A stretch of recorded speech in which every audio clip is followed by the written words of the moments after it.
Madam ready হয়নি, সবাইকে তাড়া মারছে। সানগ্লাস দেবো আমি। 1 and go.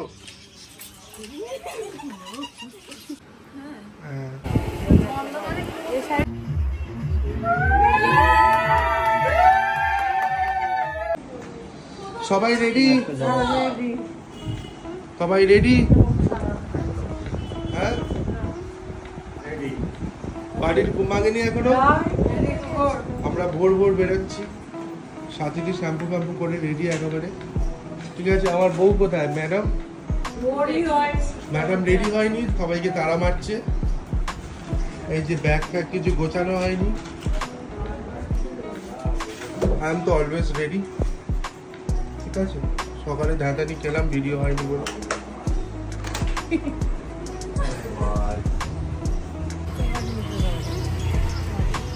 জিৎ গাড়ি আগে বুক করেছে, তাই ওরটা আসেনি। আমার তিনবার ক্যান্সেল হয়েছে। হ্যালো এভরিওয়ান, আমি দেবাস্মিতা আর একটা নতুন ব্লগে সবাইকে মোস্ট ওয়েলকাম। সবার প্রথমে সবাইকে আমি জানাচ্ছি শুভ নববর্ষের অনেক অনেক শুভেচ্ছা, বড়দের প্রণাম আর ছোটদের অনেক অনেক ভালোবাসা।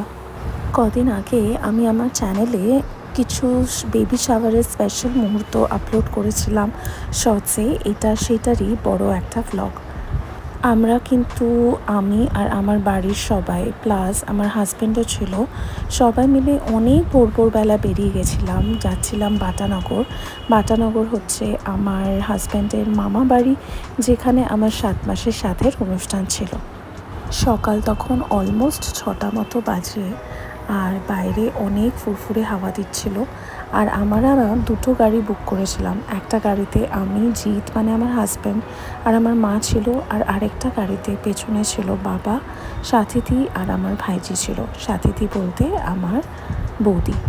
তারপরে দেখতে দেখতে আমরা ডেস্টিনেশনে পৌঁছে যাই, আর গিয়ে দেখি সবাই মোটামুটি রেডি হওয়া শুরু করে দিয়েছে।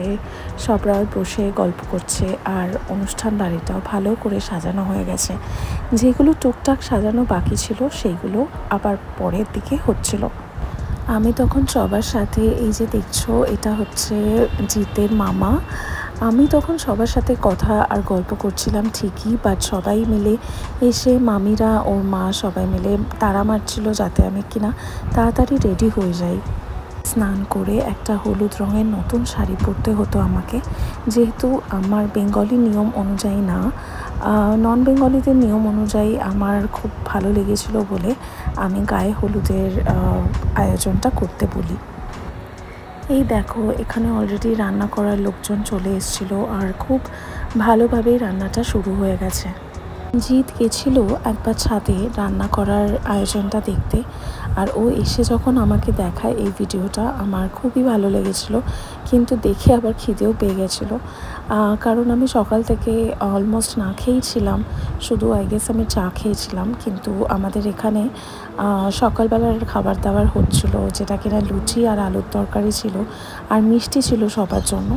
বাটানগরটা না অলমোস্ট গ্রামের মতো, কিন্তু এত সুন্দর শান্তি নিরিবিলি পরিবেশ আমার খুবই ভালো লাগে। আর এই জায়গাটা আয়োজন করা হয়েছিল আমার গায়ে হলুদ বা আবিরের জন্য।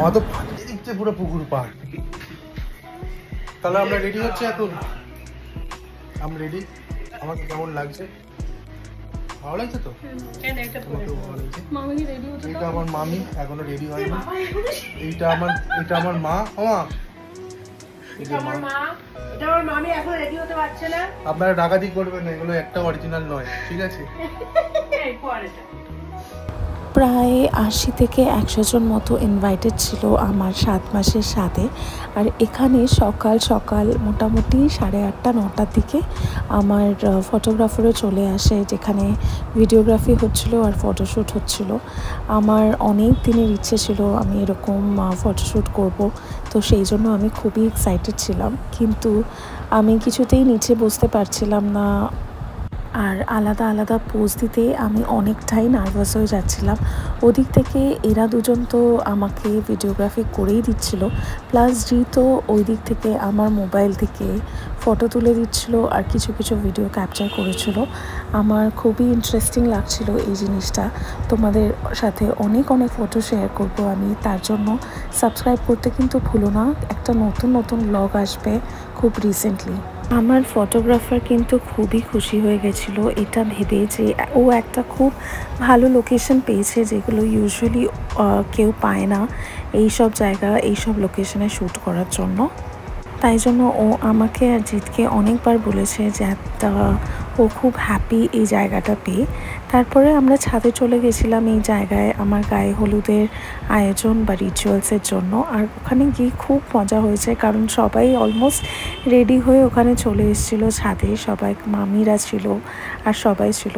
এই ব্লগটা খুব তাড়াতাড়ি আসছে আমার চ্যানেলে, দেখতে কিন্তু একদম ভুলো না, একটা এডিটেড ব্লগ আসবে। আর এই যে এখানে এতটাই মজা হয়েছে, মানে তোমরা হয়তো দেখে বুঝতে পারছো কতটা আমি এনজয় করছিলাম। যেহেতু এই সময় প্রেগনেন্সির 7 মাসের সময় গায়ে হলুদ দিতে হয় না, তাই জন্য আমরা কিন্তু আবির দিয়েই করেছি। আর সবার মোটামুটি গায়ে আবির লেগে গেছিলো, বাট আমাকে তো স্নান করতেই হয়েছিল এরপরে, কারণ আরেকটা নতুন লুকস আমি অ্যাড করেছি এটার পরে। আমার মেকআপ আর্টিস্ট এসেছিলো, আর এই যে ফু দিয়ে দিচ্ছে দেখছো, আমার আবিরগুলো তুলে দেওয়ার চেষ্টা করছে, সেটা হচ্ছে জিতের দিদি। আর এই যে পিঙ্ক শাড়ি পরা দেখছো, সে হচ্ছে আমার মা। আর এই জায়গাটায় আমরা এতটাই মজা করেছি যে তোমরা হয়তো দেখতে ভালো করে বুঝতে পারবে। তারপরে আমি ভালো করে স্নান টান করে ফ্রেশ হয়ে মেকআপ আর্টিস্ট চলে এসেছিলো বলে বসে গেছিলাম মেকআপ করতে, কারণ অনেকটাই তাড়াহুড়ো লেগে গেছিলো। ওখানে অনেক সময় লেগে গেছিলো, অনেক ফটোশ্যুট করা হয়েছে। খুব তাড়াতাড়ি তোমাদের সবার সাথে শেয়ার করব আমি।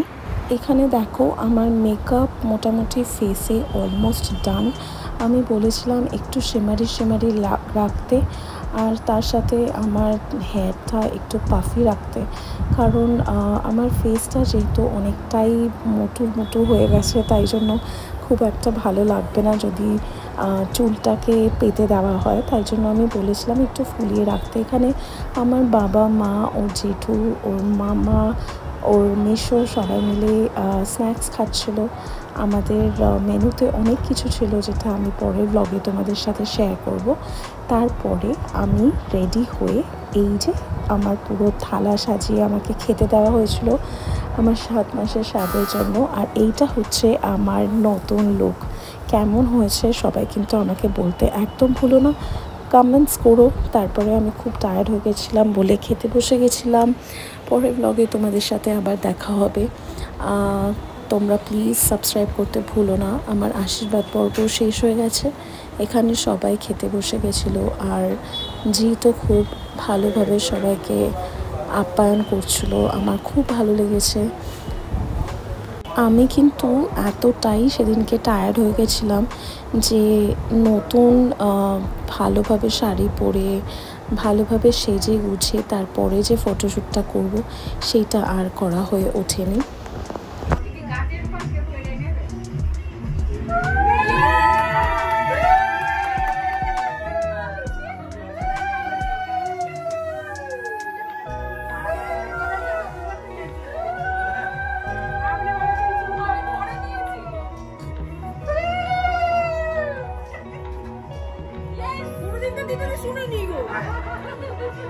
আমি দিচ্ছি